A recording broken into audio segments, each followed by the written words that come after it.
Olá, pessoal. Estamos aqui hoje para começar mais um podcast Ócio Saudável. Vamos praticar o ócio hoje aqui, batendo papo com uma convidada super especial, né, doutor Rafael? O que é que você diz aí? E aí, tudo bom, pessoal? Isso mesmo, Vinícius. Hoje nós começamos mais um episódio do nosso Ócio Saudável. Convidada excepcional, né? Bianca Oliveira, que é médica como nós, né? Perfeito. E posso considerar que é CEO, né? Da Cicatrimed. Pelo menos anuncia assim também no site, né? E aí, Bianca, tudo bem? Tudo bom. É uma honra estar aqui com dois colegas e pessoas que eu admiro demais, tanto o Rafa quanto o Vinícius. Estou aqui à disposição. Se eu puder acrescentar alguma coisa. A gente queria começar primeiro ouvindo um pouquinho da sua história de vida, formação. Conta aí para o público como é que foi sua trajetória até aqui. Profissional. Isso. Eu fiz medicina no Rio de Janeiro, né? E acabei fazendo a parte de terapia intensiva também lá. A primeira vez que eu tive contato com paciente com ferida foi dentro da UTI, aqueles pacientes com lesão por pressão. E o chefe da UTI que eu trabalhava, ele ia montar uma clínica de hiperbárica em Niterói. E eu já estava meio cansada da coisa do plantão e tal. E eu falei assim, eu tô pensando em mudar de especialidade. Tava pensando em fazer dermato, ó. E ele falou assim, você já ouviu falar de medicina hiperbárica? Eu falei, não. Aí ele falou, bem, então, se eu pagar o curso para você e você fizer e você gostar, você tem interesse em trabalhar para mim, né, assumindo lá a clínica? Porque eu já... Isso, seu chefe lá? Meu chefe lá, porque eu já era diarista da UTI. Ele era meu coordenador. Aí eu falei, tá bom, vou fazer. Aí fiz o curso da Andercy, que é da Sociedade Norte-Americana. Gostei muito, muito. Eu não sei se vocês têm isso, mas assim, eu gosto muito de coisa nova. Tanto que eu adoro essa questão do podcast aqui. Eu gosto muito do que é novo, do que é inovador. E aí eu me apaixonei por uma área que eu falei, gente, como é que existe uma área tão rica da medicina e que a gente não aprende na faculdade? E que a gente tem tão pouco contato. Não vê mesmo, não. Não é? Para vocês terem ideia, o primeiro congresso da Sociedade Brasileira de Medicina Hiperbárica, que hoje eu estou na diretoria, né? Eu participei, deviam ter 20 médicos. Caramba. Era surreal, né? E aí acabei assumindo o serviço de Niterói. Comecei a trabalhar no serviço de Niterói e coordenar o serviço, quando um colega que tinha um serviço aqui em Conquista foi para um congresso em Curitiba. Olha como o mundo é pequeno. E em Curitiba, conversando com o meu ex-chefe, que era o Joaquim falou, tem uma menina de Conquista trabalhando com a gente. E aí começou essa história de tentar vir para Conquista. Assim, não teve nada a ver com a minha família, nem com nada, só o fato de eu ser daqui. Você nem pensava em vir para cá? De jeito nenhum, não pensava em voltar. Queria ficar no Rio? Não... Adorava morar no Rio. Hoje eu adoro morar em Conquista, mas eu gostava muito do Rio. E isso foi quando, mais ou menos, que você pensou? Que eu voltei? Vixe, tem uns 15 anos, mais ou menos. Sim, mas aí você voltou, mas você ainda não tinha a clínica. Não. Aí eu voltei para assumir o serviço do colega, porque ele tinha um serviço de hiperbárica aqui, e ele queria que alguém tocasse o serviço. Inclusive, acho que eu vim para umas 5 reuniões aqui, e aí, no final ele falou, quanto você ganha lá? Eu dobro. Aí eu não tinha o que fazer. E aí eu falei, eu tenho que vir. E aí vim... graças a Deus, né? E assumi o serviço dele e comecei a trabalhar nas UTIs. Aí, quando eu cheguei aqui... E você também dava plantão? Oxe, em todas as UTIs da cidade. UTI de SAMU, UTI da BR, Santa Casa, todas as UTIs, Hospital de Base, a UTI 2 estava abrindo. Acho que o Vini era estudante. Estudante ainda. Estudante. Aí comecei a dar plantão, dava plantão nas UTIs, coordenava a hiperbárica. E aí, o que aconteceu? Nesse meio tempo, eu comecei a ver que tinha muitos pacientes que tinham necessidade de tratar lesões e que os pacientes eles não conseguiam, às vezes, fazer hiperbárica por diversas questões. Não tinha indicação, tinha contraindicação, morava fora daqui, tratamento com hiperbárica diário, ou era aquele paciente que não tinha convênio, o convênio não cobria, enfim, diversos motivos. E eu falei, poxa, eu acho que eu vou tentar começar a entender melhor o que eu posso fazer para ajudar esses pacientes. E aí comecei a entrar nesse mundo de feridas e de estudar o que eu poderia fazer de cobertura, de curativo. Quem faz UTI tem um lado clínico muito forte. Sim. Né? E para tratar a lesão, a maioria dos pacientes tem uma condição clínica desfavorável. Foi quando eu pensei em montar a primeira clínica, que foi a Curativa. Que foi a primeira clínica, que era ali na Cíndido Melo, para atender os meus pacientes clínicos e que tinham lesões, né? E eu fazia tudo. Eu fazia recepção, eu comprava material, eu fazia curativo, eu fazia tudo, lançava. Acho que isso foi importante, porque assim, para conhecer, eu desenvolvi todo o meu negócio. Isso, você conheceu todo o processo, né, de perto. Você está passando por isso agora, né? Vocês, assim, de estar fazendo um negócio do começo e você começa a ver todos os processos e você constrói os processos. Isso é muito importante. Porque tanto para você, com o processo de franquias agora, né, e também com novas unidades, é você saber exatamente o que cada pessoa ali vai fazer. Quanto tempo demora para fazer, qual material envolvido nisso, quais são os problemas que podem acontecer. E aí, vou contando mais? Vai. Tá bom. A história tá muito boa. Então, vamos lá. Aí, montamos a Curativa, tinha uma composição societária. Eu tinha muito medo de fazer sozinha, que é uma coisa também que a gente só adquire com o tempo, experiência, idade e cabelos brancos. É verdade. E aí, tinha uma composição societária na Curativa. Em determinado momento na Curativa, a gente nós nos vimos em caminhos muito diferentes dos sócios, né? Cada sócio queria seguir um caminho, a gente optou por desfazer e veio a Cicatriza na época. Que aí já era eu sozinha, né? Com todos os medos, mas eu falei, eu vou encarar, vou fazer, porque eu sabia o que eu queria, eu sabia onde eu queria, o que eu queria investir, até onde eu iria. E aí montei a Cicatriza. Logo depois eu tive o convite da Unimed para coordenar o grupo de feridas deles, porque né, eu era cooperada e fazia parte de feridas. Tive o convite do Hospital SAMU e tive o Hospital da Santa Casa, da Unimed, então assim, foi tudo ao mesmo tempo. Eu falei, bem, eu vou ter que... Mas quando que você viu ali? Porque no início, pelo que você está falando, você tinha visão mais de médica, né? Visão de médica. Que era fazer minha clínica para eu ganhar dinheiro, né? Rentabilizar sair do com plantão. CPF. Com né? CPF. Mas foi nesse momento aí que você abriu o CNPJ? Que você viu, agora eu acho que dá para... Eu vou continuar a rentabilizar como médica, mas eu também consigo rentabilizar. Quando você teve essa guinada de empreender para poder... Acho que agora eu consigo, a partir desse momento, vamos para frente, que acho que dá para eu fazer uma empresa e viver talvez só da minha empresa. Eu acho que o primeiro momento foi quando eu assumi a coordenação dos hospitais e da Unimed, né? Eu já tinha visto que assim, o volume de pacientes era muito grande. E tinha um déficit, né? Grande. E tinha um déficit gigante. Eu comecei a ver que eu não ia dar conta, né? E aí eu convidei alguns colegas médicos... Pode falar o nome deles? Pode, claro. Para me ajudar, né? Então, assim, o próprio Giovanni, que coordena o Hospital de Dados, ele me ajudou a prescrever os pacientes, porque eu prescrevia ainda. Então, todos os pacientes que eu internava clinicamente, eu que prescrevia. Eu cheguei a ter um dia, 40 doentes internados nos hospitais. E eu uma loucura, né? todos. Então, eu pedi para alguns colegas, Giovanni, Jean também, que hoje está lá também está no IBR também na parte de emergência. Fabiola, que é dermatologista, me ajudou muito. Bianca, que é emergencista, me ajudou muito. Foram muitos colegas que me ajudaram. O próprio Luciano Nascimento, vascular, Cifredo, enfim. E aí eu comecei a ver que eu não ia dar conta sozinha e que eu tinha que pensar num outro modelo. E o modelo seria crescer como empresa, né? E aí veio a Cicatriza. Quando a Cicatriza começou a estruturar tanto a parte ambulatorial como a parte domiciliar, porque eu tive que assumir a parte domiciliar da Unimed, e os hospitais, eu comecei a viajar e participar de alguns congressos, e eu falei, gente, isso é um oceano azul. Ninguém faz isso. Não tem ninguém. Tem muita gente que faz ferida, mas é enfermeiro, ou é o vascular, ou não tem a visão integrada da coisa. Faz muito de forma pontual, né? Vai tratar aquele paciente ou aquele grupo ali dele. E acaba que é o próprio hospital que faz, né? E como você falou, muito como CPF. Né? Assim, ou é o enfermeiro, tem enfermeiras excelentes. A Emília mesmo, que me ajudou muito, que é a coordenadora do Einstein. Ela é sensacional. Ela é enfermeira. Como tem médicos, eu acompanhei serviço em Amsterdã mesmo, tem um médico de pé sensacional, que é médico. Então, essa coisa da visão integrada, de fazer um serviço integrado, eu nunca tinha visto ninguém fazer. E eu falei, poxa, já que eu não vi ninguém, será que eu não consigo fazer diferente e realmente botar para acontecer? E aqui comecei a fazer, em Conquista deu certo. Só para vocês terem uma ideia, hoje a gente executa 600 curativos em média só em Conquista por semana. É, bastante.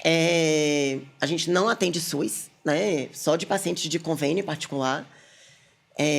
E aí eu comecei a pensar, falei, poxa, já que em Conquista deu certo, por que a gente não pode estruturar o negócio, né? E aí esse mesmo chefe do Rio de Janeiro, ele me falou, Bianca, você não quer voltar para o Rio? Você não quer montar esse negócio aqui não e tal? Eu falei, cara, não quero. Agora eu adoro morar em Vitória da Conquista. E aí eles insistiram. Ele falou assim, por que você não monta franquia? Porque você pega o seu negócio, né? E estrutura ele para franquear. E eu falei, cara, é uma boa ideia. Aí pronto. Aí eu montei. É isso que eu vi. Esse é o momento da virada. Porque eu estava vendo, né? Você tem unidade em Minas, Divinópolis, Belo Horizonte, São Paulo, Rio, interior da Bahia, parece que já tem outras cidades do Nordeste também, né? Em outros estados. São todas franquias ou você vende a franquia ou você ainda tem parte nessas empresas? Ou é só tipo modelo de franquia mesmo, Cacau Show ou alguma coisa desse tipo?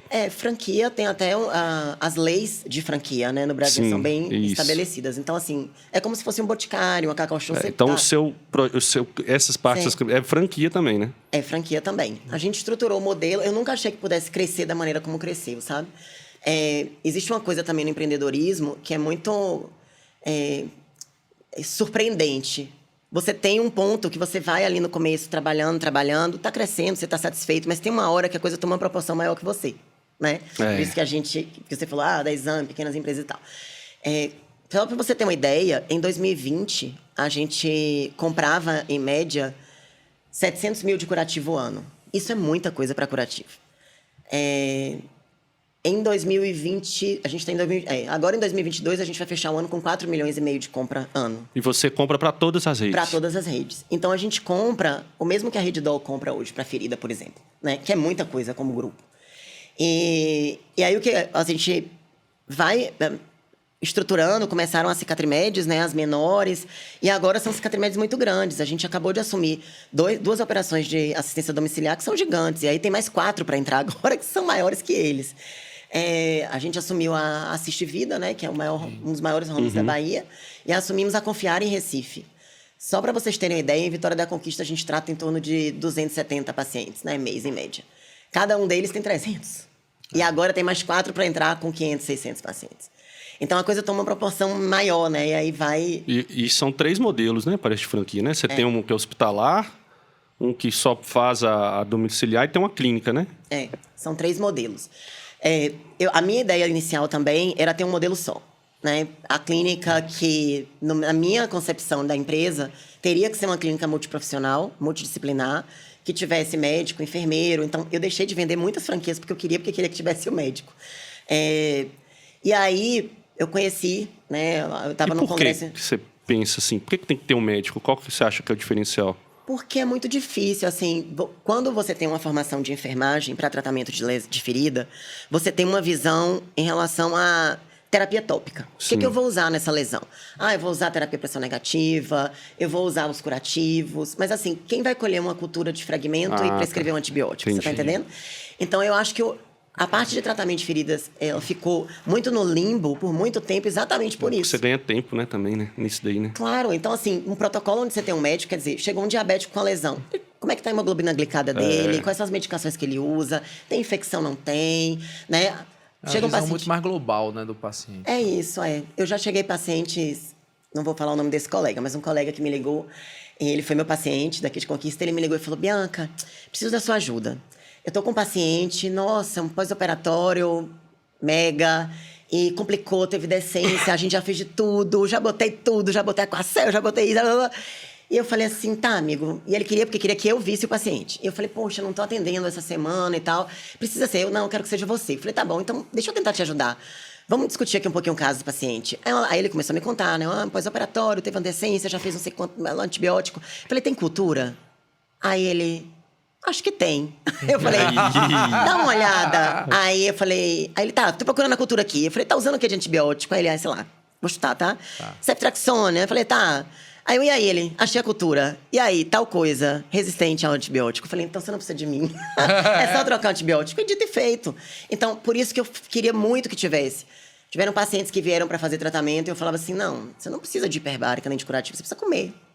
Porque você precisa terapia nutricional. Eu não sei se vocês sabem, mas tem terapias... um dos parceiros comerciais da Cicatrimed é a Nestlé. Sim. Porque existem terapias nutricionais específicas para cicatrização, né? Hiperproteica, alguma coisa desse tipo. Exatamente. Então, assim, eu queria muito médico. Aí, no congresso que eu estava fora do Brasil, um colega conversando com ele, falou assim, poxa, seu modelo é muito parecido com um modelo dos Estados Unidos, que chama Reologics. Sensacional, assim. Aí, quando eu comecei a ver, eu falei, meu Deus, é isso, sabe? É exatamente isso. E a Reologics, ela começou com uma clínica nos Estados Unidos e ela vendeu para uma grande rede com quase 400 clínicas. Entendi. E aí, eu comecei a olhar o modelo deles. E aí, o modelo deles tem o modelo de enfermeiro, onde você tem o enfermeiro, e o modelo de médico, mas tudo numa rede referenciada. E aí, eu falei, esse é o modelo que eu vou... Aí, eu comecei a ter uma pessoa para poder copiar, porque até então eu não conhecia ninguém. E aí, eu falei, não, então eu preciso ter 3 modelos. Eram 2 modelos. Era um modelo com médico e um modelo com enfermeiro menor. E aí foi quando a gente assumiu a questão do home care. E só para vocês terem uma ideia, na Assist, eu posso falar isso porque, né, contratualmente eu posso falar, eles tinham um custo corporativo mês em torno de R$300 mil. E tinha um faturamento em torno de 310. Sobrava, não sobrava. Que é isso. Hoje eles têm um custo de 90 e têm um faturamento de quase 600 mil. Né? De fazer direito, de fazer em cima de protocolo, de fazer negócio bem pensado. Isso falando só de business. Se você pensar na qualidade da assistência, dá um crescimento muito grande. E aí eu evoluí para esses 3 modelos. É um modelo da enfermeira, daquela, por exemplo, agora que eu estou aberta, assim, Brumado, Paramirim, Guanabi, né? De enfermeiros que falam assim, poxa, eu quero muito empreender, eu quero muito ter uma clínica, eu quero poder referenciar o meu doente, mas assim, eu não tenho um médico parceiro, né? Tem um modelo que é o modelo hospitalar e médico, e nessas empresas de assistência domiciliar, eles me provocaram para montar um modelo para assistência domiciliar. Então, a gente tem aí, né, não são mais nem 3 modelos, são vários modelos de negócio mesmo. Dependendo da necessidade de cada franqueado, né? Deixa eu te perguntar uma coisa. Já vi que o seu negócio é super inovador, mas a gente sabe que as questões de inovação, elas vêm a galope, né? De uma curva exponencial, principalmente depois da pandemia. Falando de medicina à distância, telemedicina, como você consegue inserir o seu negócio nesse contexto? Que tipo de inovação é possível ser feita dentro dessa realidade? Ô, Vini, a telemedicina, ela começou na minha vida na pandemia, no ano de 2020. Não sei se vocês acompanharam a Policlínica Online, que a gente publicou, né? Até com uma parceria da UFBA, não foi? A gente tem um convênio com a UFBA, porque a Cicatrimed, não sei se vocês viram, mas ela tem um braço de educação. São 2 sonhos meus, assim. Um era a Cicatrimed de Educação, né? Que tem esse convênio com a UFBA e com a Sobenf. E o projeto social da Cicatrimed, que eu acho que toda empresa, a gente tem que retornar, né? Para a sociedade. Eu dei essa risada porque geralmente é a pergunta que eu faço quando a gente está mais pro final para saber qual é a retribuição social do seu negócio. Então eu vou falar mais pro final. Tá, mas conte da parte da educação. Então... qual era a pergunta? Me perdi. Da inserção da telemedicina. Sim, da tele. E aí a gente montou a Policlínica Online. Eu mudei o meu sistema operacional por conta da telemedicina. O sistema que a gente trabalha hoje é um dos sistemas recomendados pela CBC, né, no Conselho Brasileiro de Cirurgia. Ele é todo criptografado na Amazon, com toda aquela parte de segurança. O prontuário da telemedicina hoje, ele é o mesmo prontuário físico, né? Então, tem todas as regras e seguranças. Eu estudei muito a fundo isso. E aí, a gente montou o atendimento para telemedicina, né? Inclusive, a ideia da Cicatrimed de atender por telemedicina. E hoje, a telemedicina vai entrar mais como um suporte das pequenas clínicas das enfermeiras. É isso que eu pensei. A gente já tem isso. Mas atender a população assim aberta para a telemedicina, o volume é muito grande e eu não tenho médicos treinados para atender, você acredita? Eu imagino. Então eu tive que segurar isso. Hoje a gente dá suporte para outras clínicas ou alguns outros médicos, mas para a população em geral a gente não teve condições, porque o volume é muito grande e nem a população está totalmente treinada, nem o médico está treinado. Então, uma consulta que você avalia ali em 30 minutos, na telemedicina às vezes vira 1 hora. Porque você está agendada, a internet não está boa, a internet cai, o paciente não sabe, esqueceu de trazer o remédio para buscar. Não consegue mostrar, né? Não é assim, É legal, eu sou totalmente a favor. Só que a gente ainda tem essas dificuldades, né? Principalmente a nossa região aqui, que às vezes tem umas cidades que o sinal de internet do paciente pega no celularzinho, assim, é difícil, né? Eu atendo alguns pacientes hoje também. Dentro da telemedicina hoje, o que é que a gente consegue fazer? Né? Pedir exame. Sim. Ver o exame, passar a medicação, muitas vezes é um paciente que está acompanhando, eu faço telemedicina muito hoje, mas para aqueles pacientes que já são meus, então já sei, já tenho um prontuário, já sei quem é o paciente, já sei o nível... Primeira consulta você não... De jeito nenhum. Não, né? Eu fiz muito, mas é muito difícil. Ainda mais ver ferida, né? Essas coisas. Muito difícil. Às vezes eu faço uma primeira consulta para colher os dados, mas eu deixo claro isso, eu vou fazer uma primeira consulta... E a consulta vai ser presencial. É basicamente uma entrevista só, né? Uma entrevista. De admissão, vamos dizer assim. De você entender, às vezes tem um exame, às vezes você quer pedir... Exemplo, você está com um paciente ali, acontece muito, tá? Mas o paciente vem com a lesão e você fala, tá, você tem exame de 1 ano para cá? Não, não tenho. Então, vem para consulta com os exames, né? Ou então o paciente, eu tenho uma lesão, tenho o osso exposto. Você tem uma ressonância? Não, então você vem com a ressonância. Porque senão é perda de tempo. Sim, com certeza. Né? Gera primeira consulta, o retorno, e aí você tem que, muitas vezes, avaliar o paciente de novo. Como empreendedora, fala pra gente aí o que é empreender em Vitória da Conquista, empreender na Bahia e empreender no Brasil. Do ponto de vista das dificuldades realmente aí, legais, das questões tributárias. Nossa cidade, nosso estado, nosso país, eles favorecem o empreendedor pequeno. E ainda né? mais você que tem franquia do norte ao sul do país. Você acha que tem muita diferença, por exemplo, começar uma clínica no sul, começar uma clínica aqui no Nordeste? Com toda certeza. É? Falando de empreender.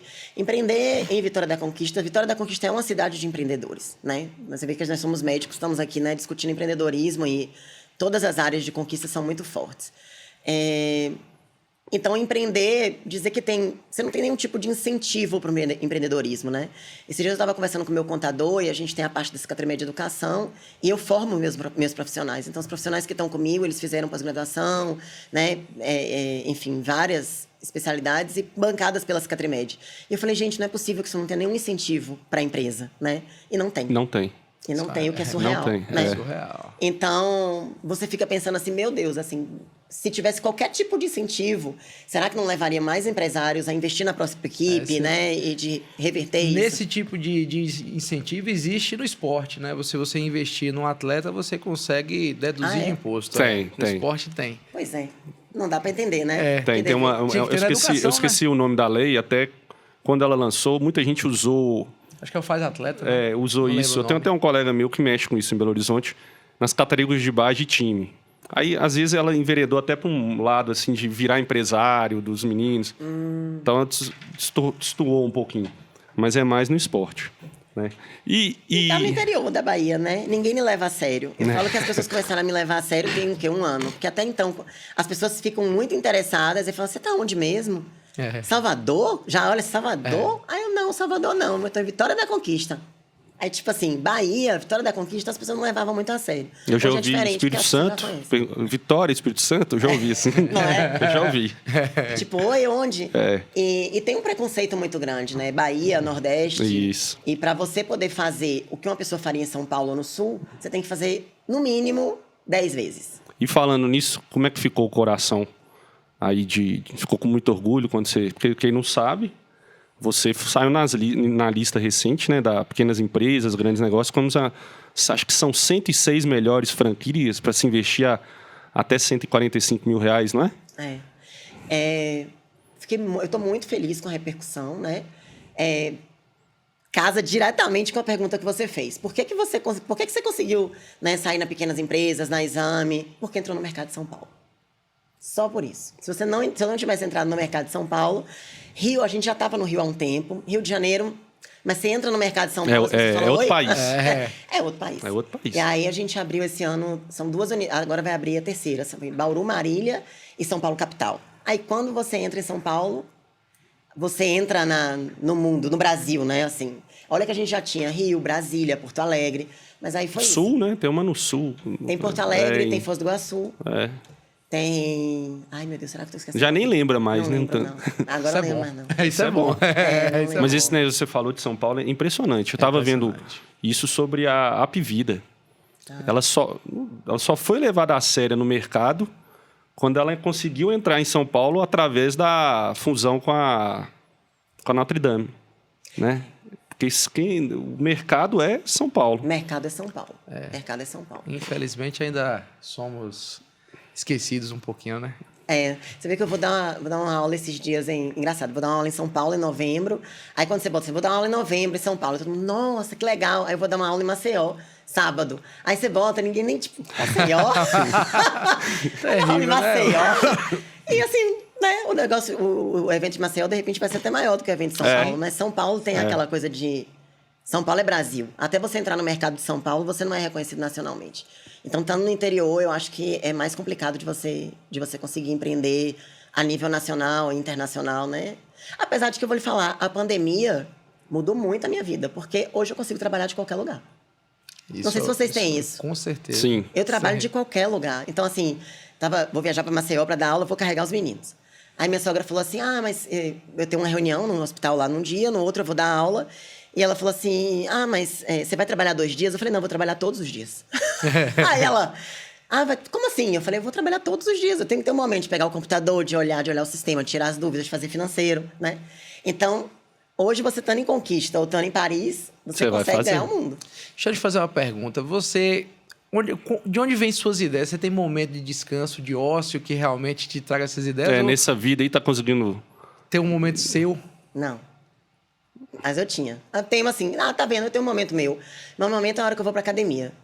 Eu falo que até se eu encontrar com vocês na academia, alguém tem que falar, oi! Porque assim, eu entro, não vejo ninguém, com o negócio no ouvido, e ali eu tenho uma hora e pouco, que é uma hora minha. Porque assim, Vini, você tem...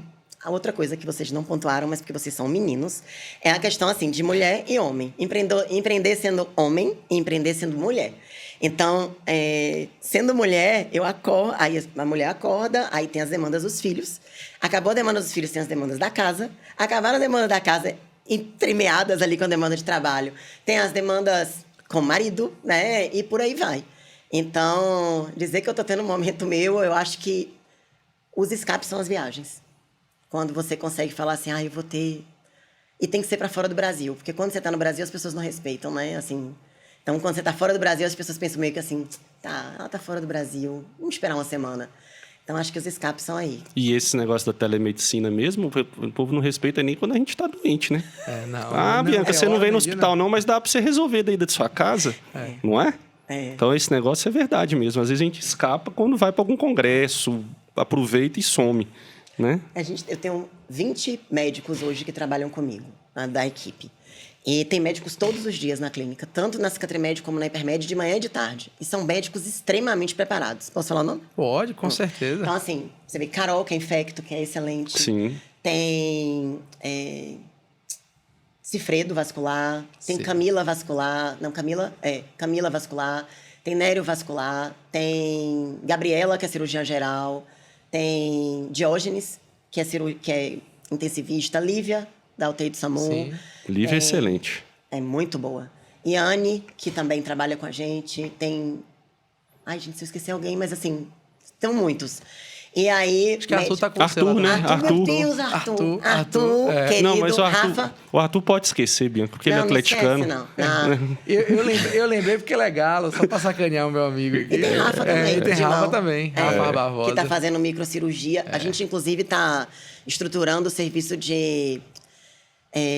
medicina regenerativa, célula-tronco, matriz de regeneração dérmica, para microcirurgia, para os pacientes. Aí a gente já está fazendo, né? Mas a gente está estruturando um serviço mesmo disso.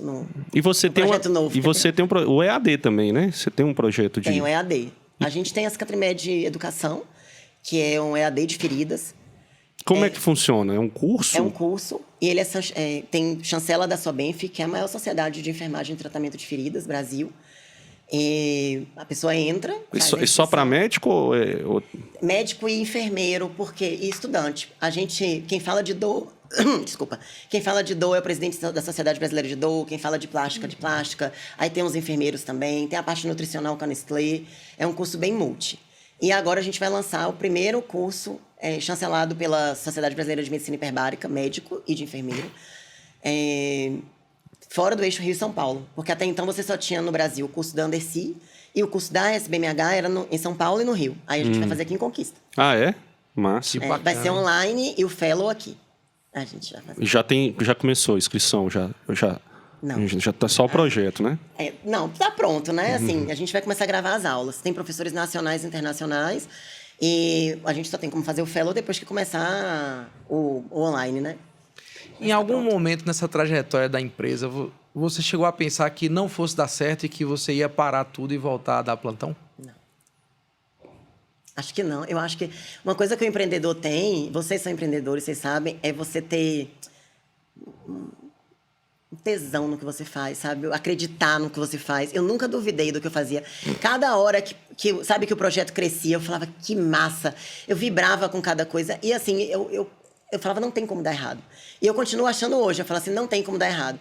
Porque quando você estrutura um negócio que é honesto, que é bom para todo mundo, então o meu negócio hoje, ele é bom para o franqueado, porque ele compra pelo preço que... Imagina, eu comprava R$4.000 quando eu comecei, hoje um franqueado que começa, ele vai estar comprando 4,5 milhões ano.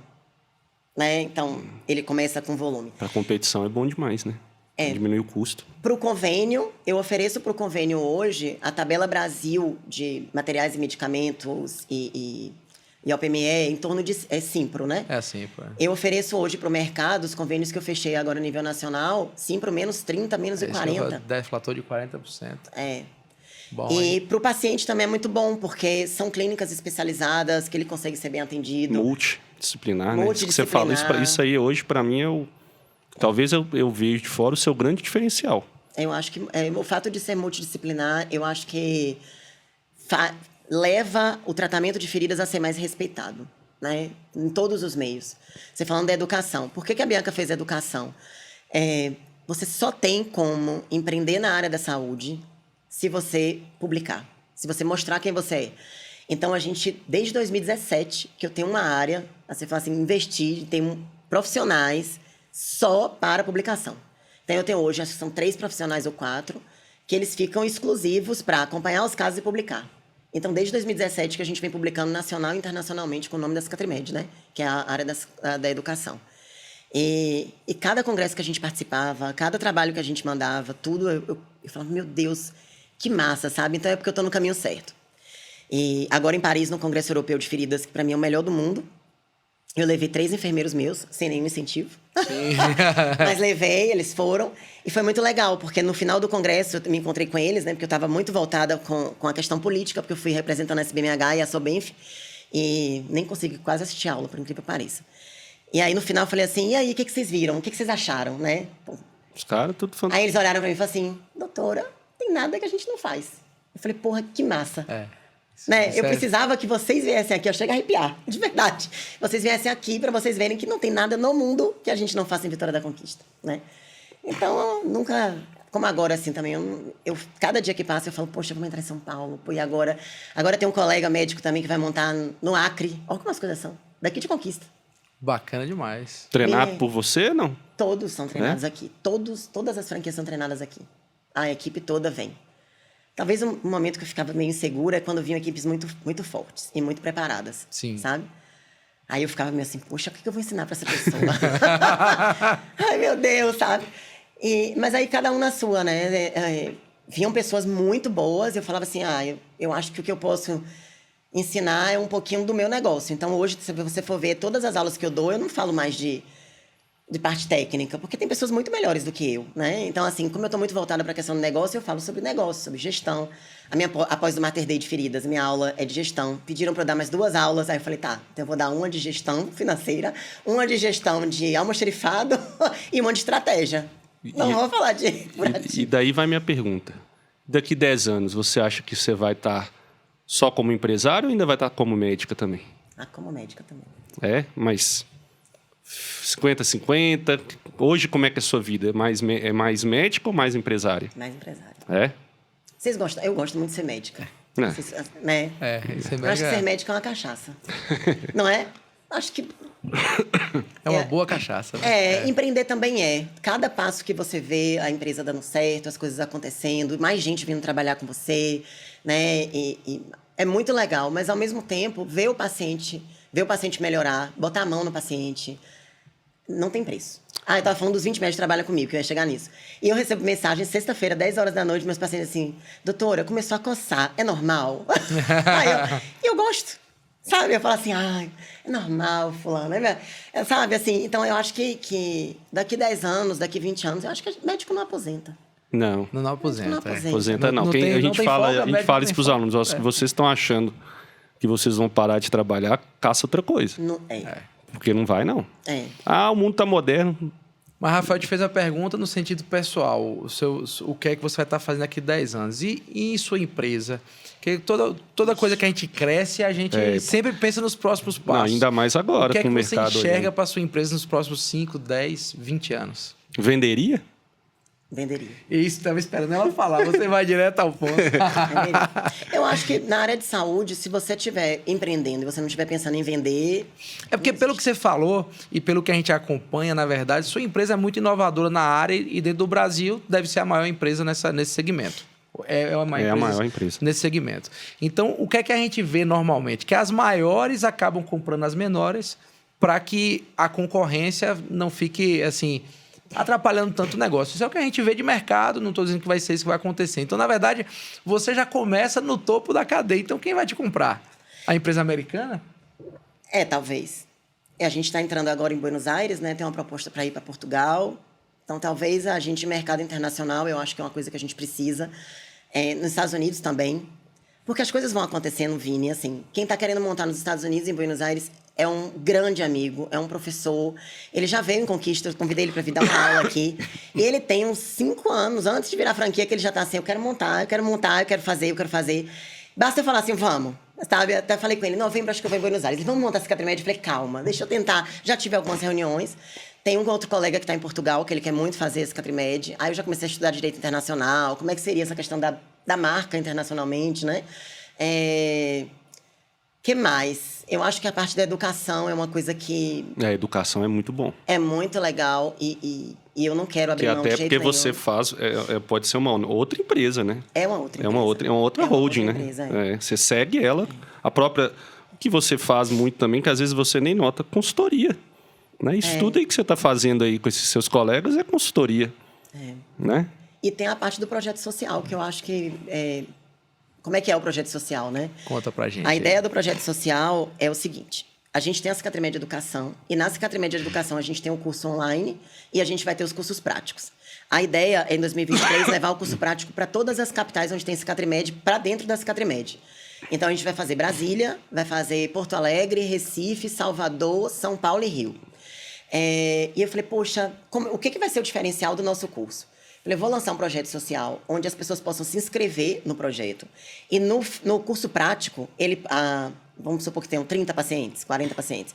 Eles vão ser, já alinhei com a indústria, então eles vão ser avaliados. A indústria vai doar os produtos e todas as pessoas que fizeram o curso vão poder fazer hands-on, ver como é que você faz a escolha do curativo e acompanhar o doente até o final.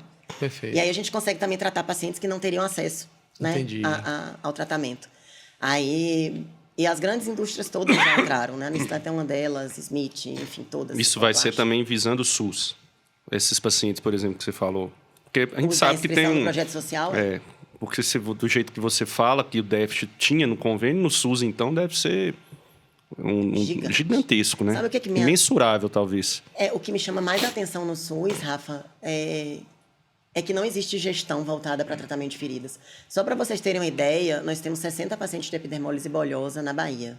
Você sabe qual é o custo do Estado com curativo, só com curativo, para esses pacientes? 10 milhões ano. Minha nossa senhora. Tem curativos que são vendidos para o Estado a R$400 e que eu compro a 40. Porque existe não sei como é que funciona nas outras áreas, mas na área de tratamento de feridas existe todo um esquema montado de venda desses materiais para a rede pública. E o pior, né? Porque eu falo que você dá um curativo bom para determinadas pessoas é igual me dar uma Ferrari. Eu não sei nem dirigir. Sim. Eu vou olhar e falar, onde eu ligo? Como é isso? Assim, vai bater o carro. Vou bater o carro, né? Então, assim, dar um curativo bom para uma pessoa que não sabe usar, joga fora. Jogar fora. Vai saber. E aí eu acho que a política na área A franqueada do Rio, inclusive, ela é consultora do Ministério da Saúde, né? A área de política do tratamento de feridas, ela tem realmente que se estruturar, porque eu acho que a gente conseguiria fazer um trabalho muito diferenciado com economia para o sistema público, né? Com diminuição do custo e otimizar. Me chamaram também para ver um paciente num hospital público aqui um dia e eu falei, cara, tá bom, vamos embora. Fui olhar, falei, o que você tem aqui? Nada. Falei, nada? Não temos nada. Aí eu falei, não, então eu vou doar. Não, peraí, tem uma gaveta aqui, tem umas coisas. Quando eu olhei, tinha curativo que eu não tenho. Coisas assim que você fala, uau.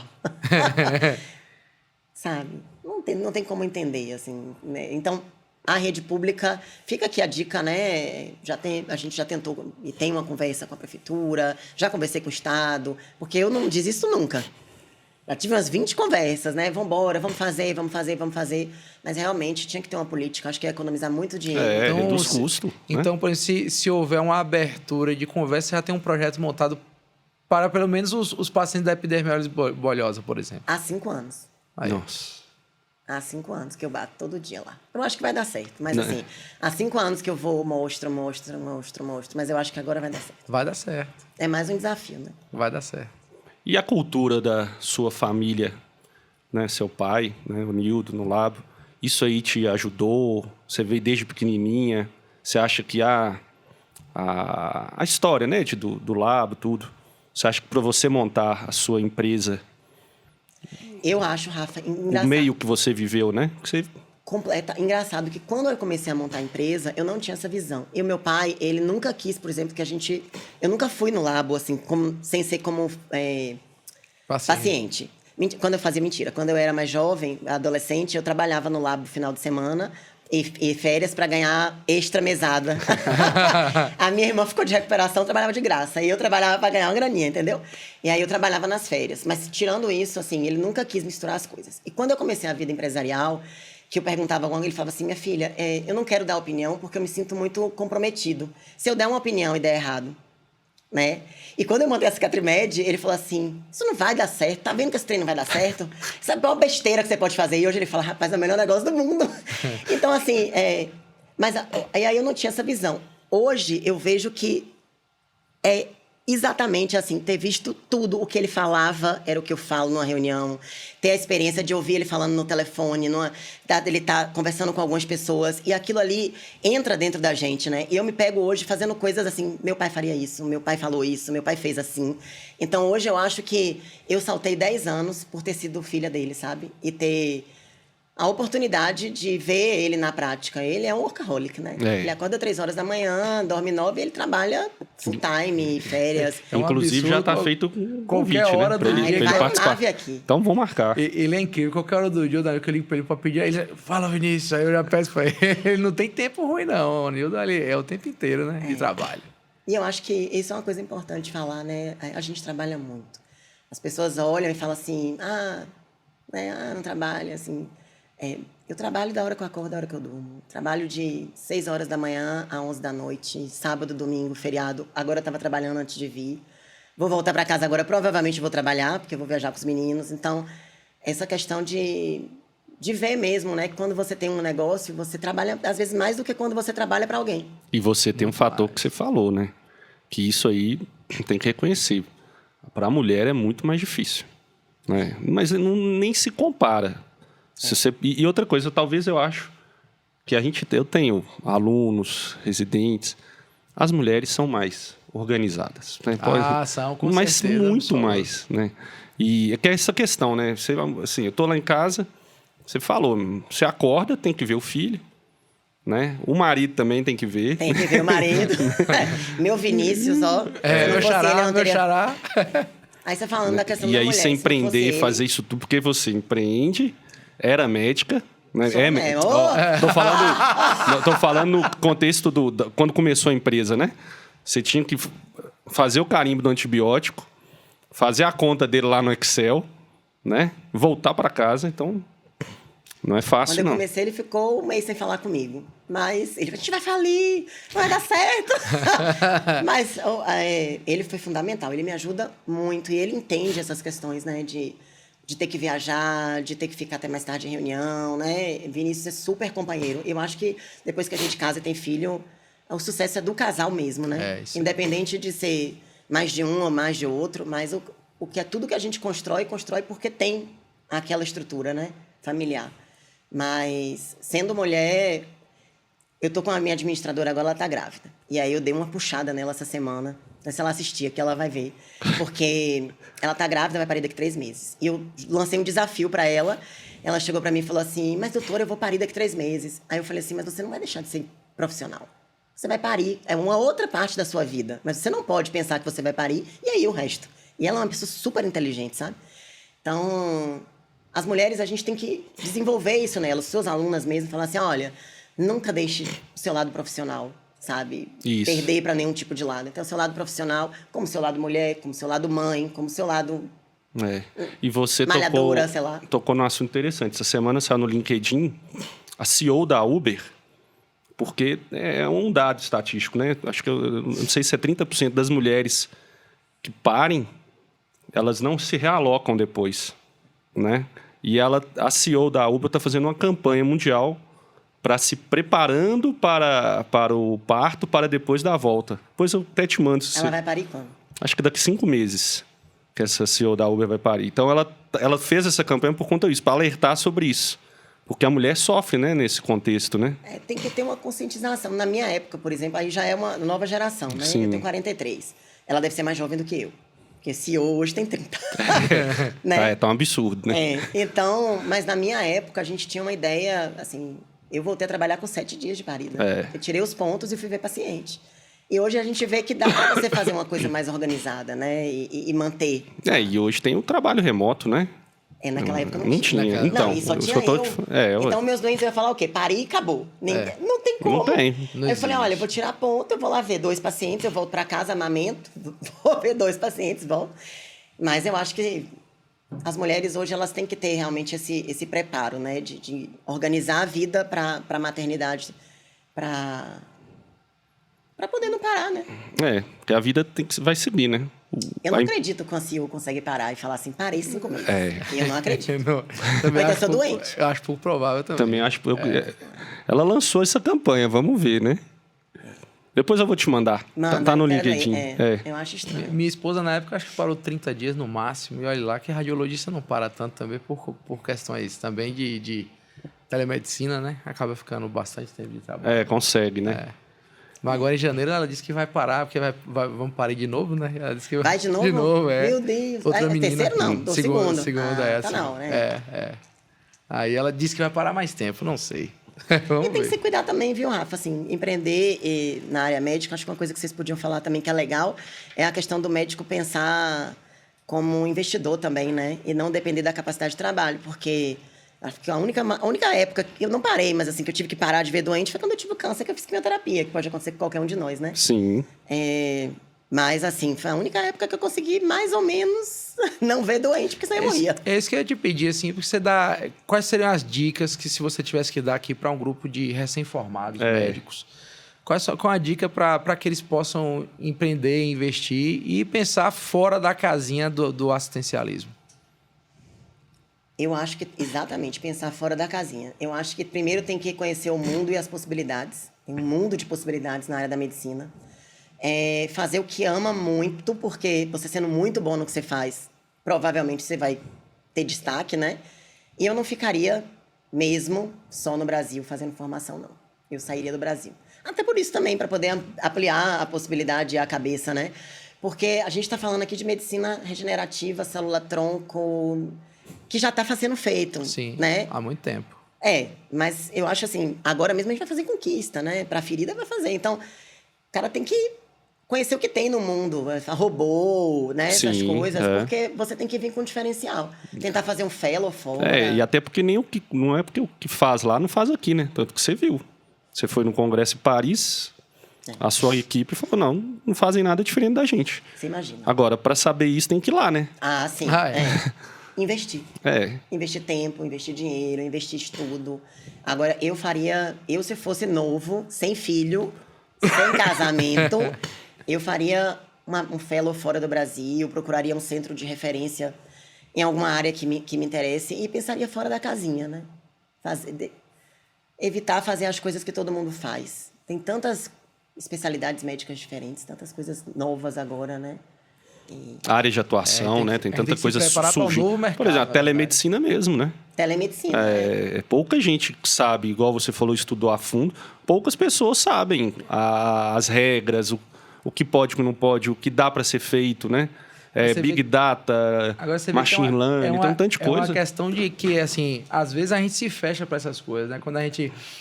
conversei lá com o professor Chau, lá da USP, tem 27 anos que ele fala de telemedicina em sala de aula, ele tem uma matéria sobre isso na USP.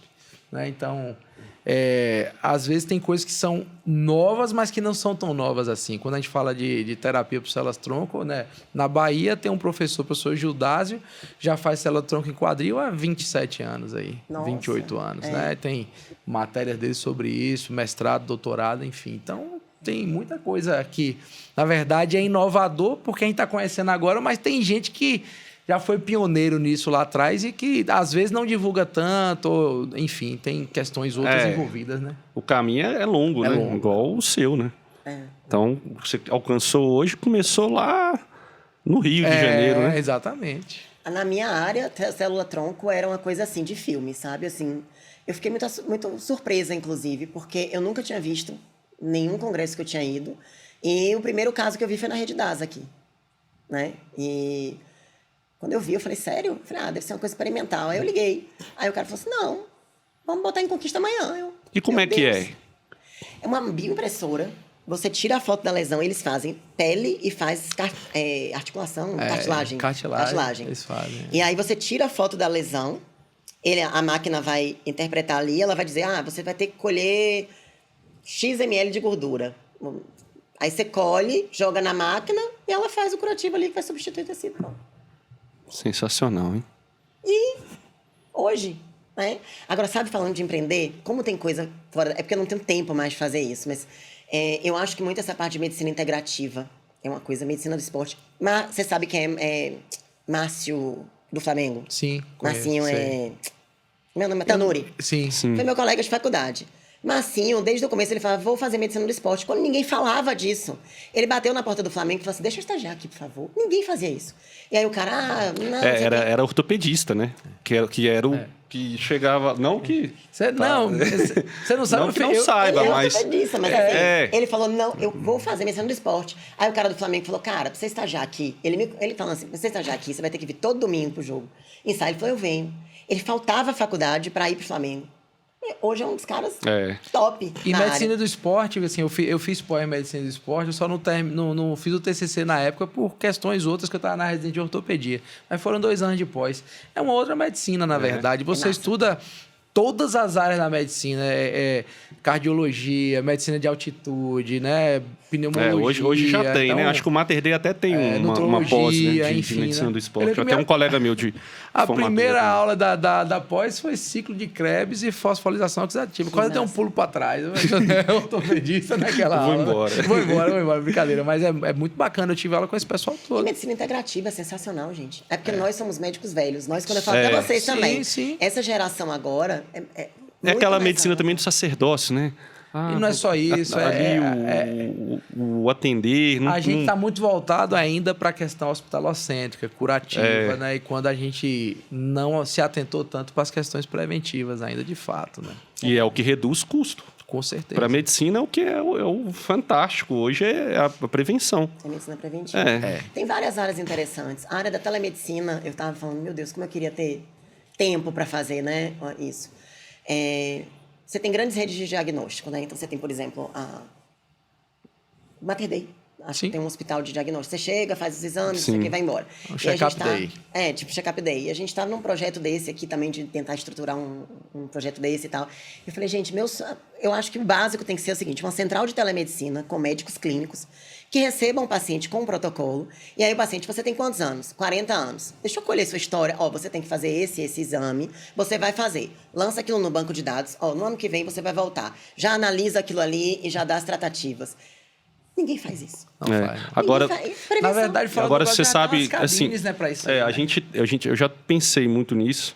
Alguns lugares, a DASA faz isso muito, porque ela tem uma rede de diagnóstico muito grande. Agora, a Lei Geral de Proteção de Dados, ela travou um pouco isso daí. Por quê? Porque você, por exemplo, hoje, da minha área, né, o rastreamento de câncer de pulmão. Então, a gente achou que poderia... a pessoa vai lá fazer uma tomografia, Sim. Aí descobriu um nódulo. Sim.